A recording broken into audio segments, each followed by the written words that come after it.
Pernikahan siri adalah pernikahan yang hanya disaksikan oleh seorang modin dan saksi. Secara harfiah, siri itu artinya rahasia. Jadi nikah siri artinya adalah pernikahan yang dirahasiakan dari pengetahuan orang banyak. Secara umum, nikah siri adalah sebuah perbuatan dalam melakukan pernikahan sesuai aturan agama. Menurut Mahmud Shaltut, nikah siri adalah suatu jenis pernikahan di mana akadnya antara laki-laki dan perempuan itu tidak dihadiri oleh para saksi, tidak dipublikasikan, tidak dicatat secara resmi, dan sepasang suami istri hidup secara sembunyi-sembunyi sehingga tidak ada orang lain selain mereka berdua yang mengetahuinya. Para ahli fikih sepakat bahwa nikah siri yang demikian ini tidak sah atau batal karena tidak terpenuhinya salah satu syarat sahnya nikah, yakni kesaksian. Syafi'i dan Hambali berpendapat bahwa perkawinan harus dengan dua saksi laki-laki muslim dan adil. Menurut Hanafi, saksi tidak harus dua orang laki-laki, tapi apabila seorang laki-laki dan dua orang perempuan adalah sah. Sedangkan Maliki mengatakan saksi hukumnya tidak wajib dalam akad, tetapi wajib untuk percampuran suami terhadap istrinya. Di samping itu, Maliki mewajibkan adanya pengumuman pernikahan. Yang kedua, ada macam-macam nikah siri. Yang pertama, pernikahan tanpa wali.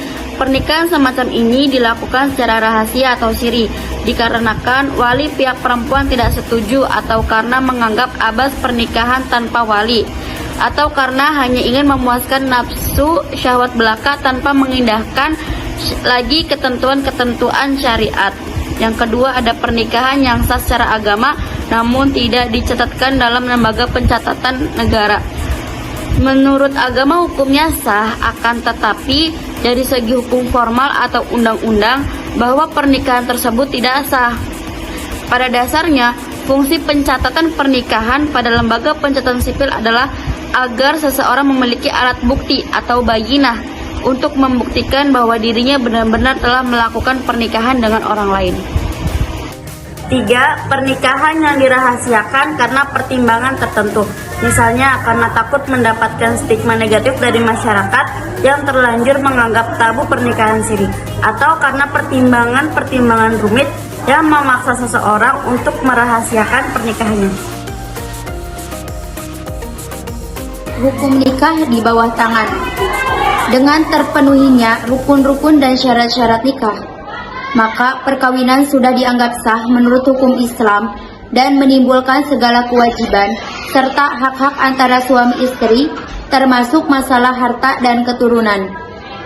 Tetapi menurut hukum negara atau hukum positif di Indonesia, perkawinan tersebut belum dianggap sah bila belum dicatat oleh pejabat nikah yang telah ditetapkan oleh pemerintah. Pencatatan perkawinan bertujuan untuk mewujudkan ketertiban perkawinan dalam masyarakat.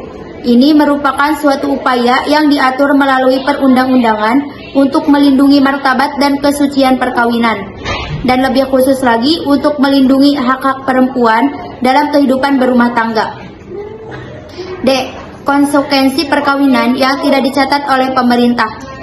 Perkawinan yang tidak dicatat oleh pemerintah yaitu tidak melalui KUA yang disebut dengan nikah di bawah tangan, akan membawa dampak negatif atau membawa akibat buruk terhadap anak, harta, perempuan dengan salah satu pasangan dari suami istri bila terjadi perceraian. Bahkan sejak terjadinya perkawinan, dengan diumumkannya pernikahan, maka tidak akan lahir prasangka buruk terhadap sepasang lelaki dan perempuan yang dilihat sedang berduaan atau bermesraan. Dalam kompilasi hukum Islam yang berlaku di Indonesia, sangat jelas mengharuskan adanya pencatatan perkawinan demi terjaminnya ketertiban dan mencegah terjadinya persengketaan tanpa penyelesaian.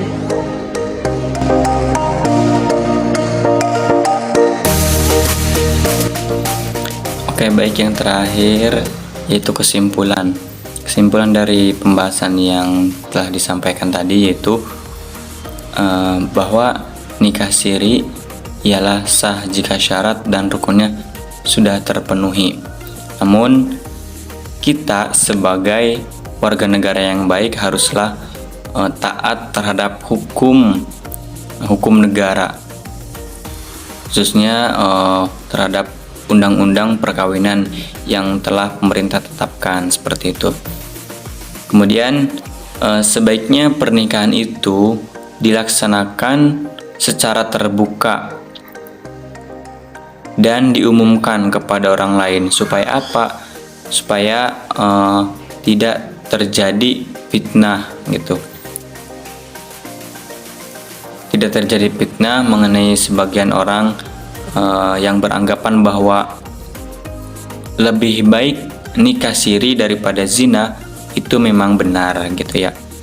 Namun jika itu hanya menyalurkan hawa nafsu saja, itu yang tidak dibenarkan, karena pada dasarnya sesuatu yang diawali dengan hal yang tidak baik, maka pada akhirnya akan mendatangkan kemudaratan atau hal-hal yang tidak baik seperti itu. Itu mungkin kesimpulan dari kelompok kita mengenai tentang nikah siri. Untuk yang terakhirnya, bagi teman-teman yang telah melihat video ini, kalau ada kekurangan atau kesalahan, silahkan sampaikan saja di kolom komentar. Ya, baik, segitu aja. Terima kasih dari kelompok kami. Kurang lebihnya mohon maaf. Assalamualaikum warahmatullahi wabarakatuh.